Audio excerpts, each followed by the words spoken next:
যারা আমাদের অর্থনীতি ধ্বংস করেছে ওর মধ্যে 1 নম্বর হচ্ছে সালমান রহমান, 2 নম্বর হচ্ছে সামিট, 3 নম্বর হচ্ছে আপনার এস আলম।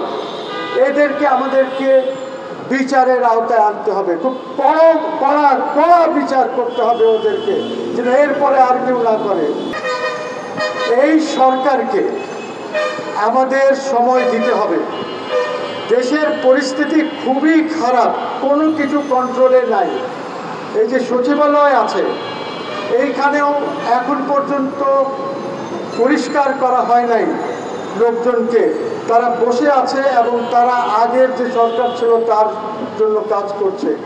আর্মির মধ্যে সমস্যা আছে, আমরা বাইরের থেকে বুঝতে পারছি না এই জিনিসগুলি, সেখানেও ধীরে সুস্থে ক্লিনিংটা করতে হবে।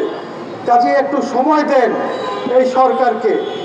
এই সরকারকে সময় যদি না দেন তাহলে আমরা খুব বিপদে পড়ব। আপনাদেরকে আমি বেশি লম্বা বলবো না, আমি দু একটা কথা বলি। সেটা হলো, যদি ইউনূস সাহেবকে আমরা না দিতাম, এই নামটি যদি আমরা অ্যানাউন্স না করতাম, তাহলে ইন্ডিয়া এইখানে প্যারাট্রুপার্স নামাতো এবং ফেনী নদী ক্রস করে তারা কেটে ফেলতো আমাদের চিটাগং পোর্ট। এই জিনিসটা বুঝতে হবে আমাদেরকে, বিকজ ইউনূস সাহেব হচ্ছেন একটি গ্লোবাল ব্র্যান্ড।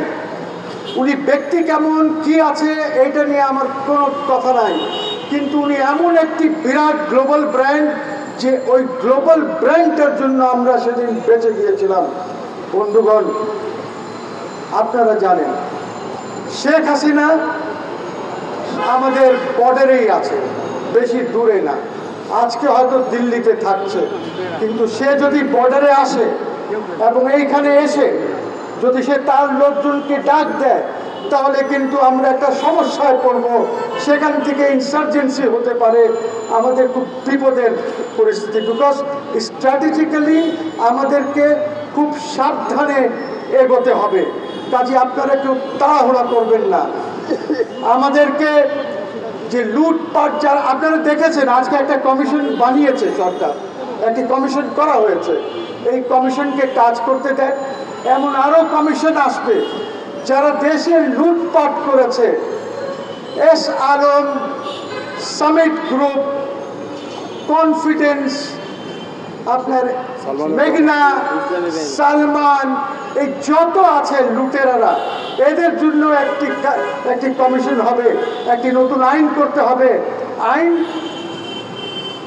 আইন দ্বারা এদেরকে ট্রাইব্যুনাল করে ফাস্ট ট্র্যাক, দ্রুত যেন মামলা চলে, এই সরকারকে করতে হবে।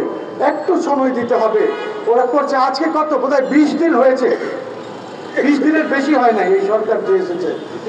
তো আমাদের দাবি হচ্ছে, যারা আমাদের অর্থনীতি ধ্বংস করেছে ওর মধ্যে 1 নম্বর হচ্ছে সালমান রহমান, 2 নম্বর হচ্ছে সামিট, 3 নম্বর হচ্ছে আপনার এস আলম।